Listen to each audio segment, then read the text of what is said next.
Welcome to this little mini yoga class to focus on the sacroiliac joint and when it's unstable. So Joanna's a student of mine, and she's like a lot of other women yoga students who, after practicing for a while, notice that their sacrum is very wobbly and doesn't tend to stay in place. And for you, Joanna, it started creating some discomfort, yes? Yes. And you said you noticed it mostly, you could notice it getting out of bed in the morning, you could notice it driving the car for any distance. It would hurt on the left side mostly for you? Yes. Okay. Okay, so Joanne's a typical yoga student, female yoga student. She's very flexible. She's got a lot of range of motion in the hamstrings. She can do forward bends, she can do back bends, but there's this question about how to create stability to keep her sacroiliac joints in place. You've had, what, 2 children?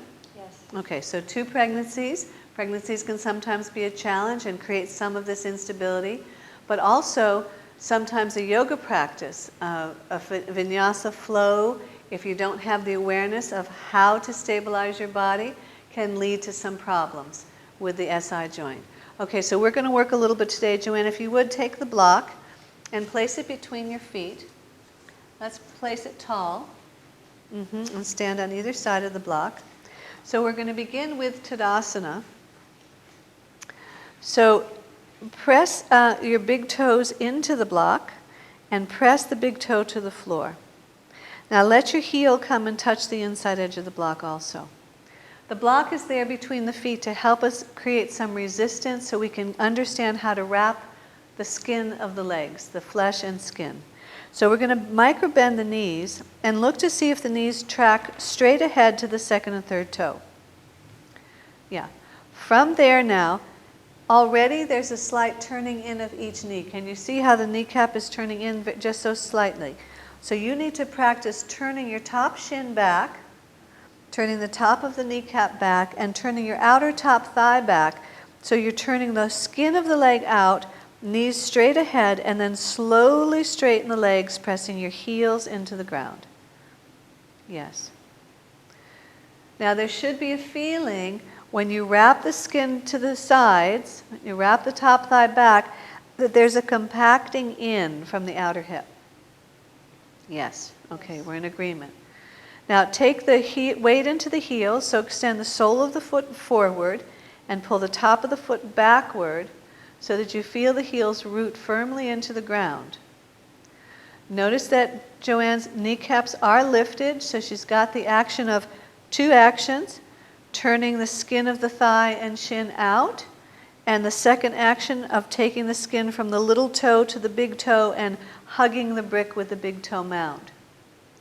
Yes, lift the navel to the chest, shoulders back and down. And so this is a Tadasana that creates stability in the sides of the hips and the sacrum. Joanne, go ahead and bend forward now into Uttanasana. And as Joanne is very flexible, she doesn't need anything to put her hands on. Shift your weight forward a little bit. Now again, micro bend the knee.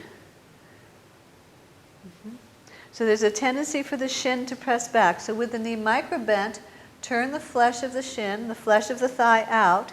Again, sink your heels into the ground. And now pull the legs up straight. So pressing your heels down, lift from the back of the knee up to your sits bones. Yes. Now, Joanne, did you observe that you didn't push your shin back like you normally do? No. No. I did not notice that. Okay.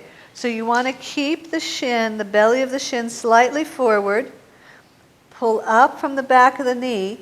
Take the top of the kneecap and the top of the thigh back. There you go. But keep the shin in the vertical position. How is that? Nice. All right. And does it feel stable in the hips? Do you feel stable side to side in the pelvis? Yes. Yes. Okay, so there's that hugging from the side.